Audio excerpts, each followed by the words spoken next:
If you've spent any time at all in the horse world, you've seen it.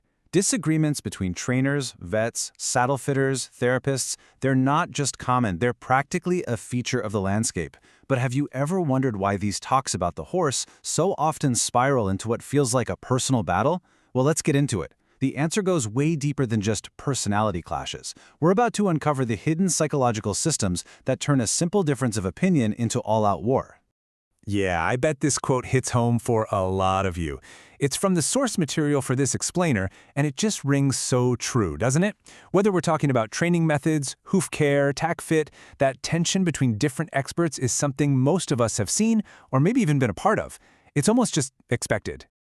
And that really gets us to the heart of the matter. Look, it's one thing to disagree on a technical point, right? That's normal. But it's something else entirely when that disagreement blows up into questioning someone's skill, their ethics, their entire professional worth.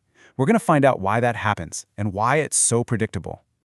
So here's the big secret. The reason these conflicts get so personal isn't really about individuals being difficult. The real answers are found in these predictable patterns of human psychology, these social dynamics that are running just under the surface of the entire industry. Okay, our first major clue is a concept the source calls model ownership. And this is all about the incredibly powerful and often unconscious link that forms between what a professional knows and who they are. So what exactly is model ownership? Think of it like this: a practitioner's professional framework. Their unique way of seeing and solving problems. It stops being just a tool they use. Over time, it gets woven into the very fabric of their identity. Their expertise isn't just something they have, it becomes a core part of who they are. This really breaks it down for us. First, you start to identify really strongly with your methods. Then, your whole view of the horse gets filtered through that specific lens. And that leads to the crucial part. When someone comes along and questions your method, your brain doesn't just hear a technical debate. Oh no, it feels like a direct personal attack. It feels like they're saying, "You are not good at your job." And that leads us right to our second clue, the ego. Now, ego gets a pretty bad rap, right? But in professional practice, it's really a double-edged sword. It's absolutely essential for success, but it can also be incredibly limiting. You can see the split personality of ego perfectly here. On one side, it's a stabilizing force. It's what gives a professional the confidence they need to make a tough call and to communicate with authority. But on the other side, that exact same ego becomes a limiting force. It's a wall that makes us inflexible, resistant to new ideas, and causes us to see any other point of view as a direct threat. Our third and final clue digs into the unspoken social rules of the horse world, and that's the hierarchy of authority. Because it's not always about what is said. A lot of the time, it's about who is the one saying it. You see, in the horse industry, authority isn't just based on cold, hard facts and evidence. Reputation and social status create this informal pecking order. A suggestion is often judged more by the fame or credibility of the person making it than by the actual idea itself. And that means someone's perceived status can completely shut down a perfectly valid, evidence-based discussion before it even starts. All right, so we've got our three clues: model ownership, that two-faced ego, and the invisible authority hierarchy. Now let's put these pieces together and see exactly how they create this predictable system for conflict.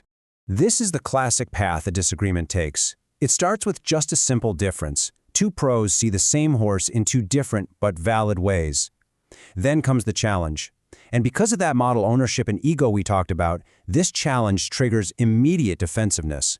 Suddenly, the goal isn't to help the horse anymore. It's to protect your professional identity. And finally, we hit polarization. Now it's not about the horse at all. It's just about winning. Let's look at a real-world example to make this crystal clear. There's a horse and its performance is going downhill. So you call in the team. The saddle fitter sees a clear saddle imbalance. The therapist finds a major thoracic restriction. And the trainer points to inconsistency in the training program. And listen, each of them is seeing a real, legitimate problem through their own expert lens. And here it is. This is the light bulb moment of this whole explainer. The conflict that started brewing between these three people wasn't because any of them were wrong. It's because they were all partially right. Each person was digging in their heels, defending their little piece of the puzzle, their partial model, without being able to see that all three issues were actually connected and feeding into the same big problem. So if this whole system of conflict is so predictable, are we just stuck with it? Absolutely not. There is a way out. The solution is to shift our whole perspective, away from defending our individual models and toward understanding the whole system of the horse. This is basically the roadmap to doing things better. The first and most important step is to consciously untangle our interpretation from our identity. We have to start seeing other professionals' views not as threats, but as valuable data about a different part of the same complex system, the horse. The goal can't be to prove that one model is right. The goal has to be prioritizing what the horse's overall behavior is telling all of us together. And that leaves us with one last really crucial question to ask ourselves. The next time you find yourself in a heated disagreement about a horse, just pause for a second, take a breath, and ask, am I arguing right now to defend the horse, or am I arguing to defend my model, my identity? The answer to that question could truly change everything.